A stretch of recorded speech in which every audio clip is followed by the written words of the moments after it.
कहानी के पहले भाग में आपने देखा कि कैसे रति की शादी एक ऐसे घर में हो जाती है जहां उसकी सास सौतेली होती है और वो पूरे घर वालों को अपने इशारों पर नचाती है।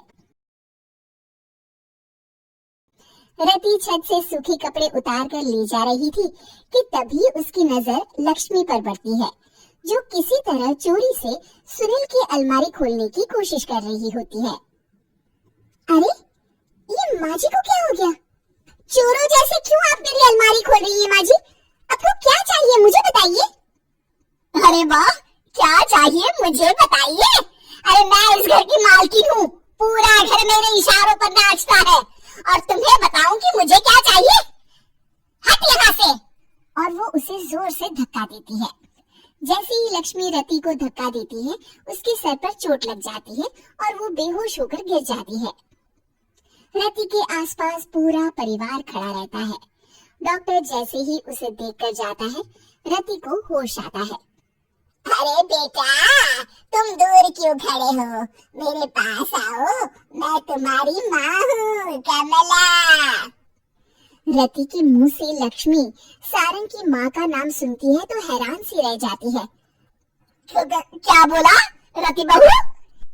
चुप कर डायन, तूने मेरे पति और बेटे का हाल बेहाल कर दिया।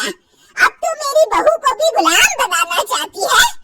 रुक, अभी मजा चखाती हूँ। ये कहकर जैसे उसे पकड़ने की कोशिश करती है, लक्ष्मी वहाँ से भाग जाती है। लक्ष्मी के जाने के बाद रति अपने ससुर और पति की तरफ देखकर मुस्कुरा देती है। दोनों समझ जाते हैं कि ये रति की चाल है।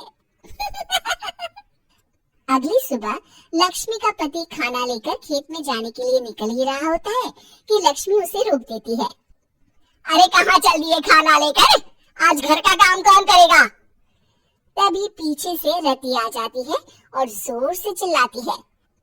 कौन इनको काम पर जाने से रोक रहा है?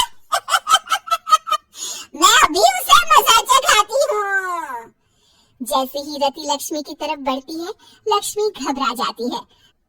मैं तो मजाक कर रही थी बहन, आखिर मैं कौन होती हूँ रोकने वाली?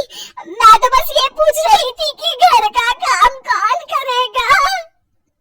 कौन क्या? तू करेगी? चल उठा झाड़ू और शुरू हो जा। लक्ष्मी पूरे घर में झाड़ू पोछा लगा रही होती है कि अचानक सामने सारंग खड़ा हो जाता है। अच्छा माँ, मैं काम पर जा रहा हूँ। रति के मामा की फैक्ट्री है, मैं वहाँ आज से मैनेजर के तौर पर काम करूँगा, सैलरी भी अच्छी है। अरे सारंग, तुझे क्या जरूरत पड़ गई काम करने की? और बेटा तू बाहर काम करेगा तो इस बड़े से घर को मैं कैसे संभालूंगी? अभी तो पूरा काम बाकी पड़ा है। तभी वहाँ रति आ जाती है। अरे बेटा सारंग, जा, नौकरी पे जा रहा है ना, जा। और हाँ, आते वक्त घर के लिए सब्जियां ले आना। ये लक्ष्मी बैठी बैठी मोटी हो रही है, जरा काम भी तो कर ले। सारंग के जाने के बाद, अच्छा लक्ष्मी सुन जरा यहाँ। लक्ष्मी अपनी बहू रति को सारंग की पहली माँ जो मर गई है वो समझकर उसके पास जाती है। अरे बहन, ऐसा क्या हो गया जो तुम्हें वापस आना पड़ा? मैं तो बड़े ही प्यार से इस परिवार को चला रही थी।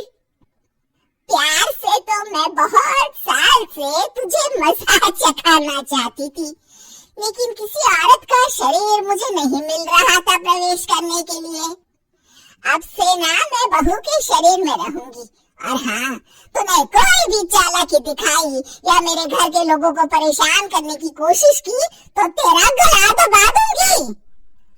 लक्ष्मी रति के मुंह से ये सुनकर डर जाती है और शाम को अपने बेटे और पति के सामने जाकर कहती है, तुम दोनों मुझे माफ कर दो, मैं अब तुम दोनों को कभी परेशान नहीं करूंगी। और बहू, तुम मेरी बेटी की तरह हो, बस अब बेटी की तरह ही बनकर रहना। लक्ष्मी उन लोगों को इतना कहकर वहाँ से चली जाती है और उसके जाने के बाद तीनों एक दूसरे की तरफ देखकर हंस देते हैं।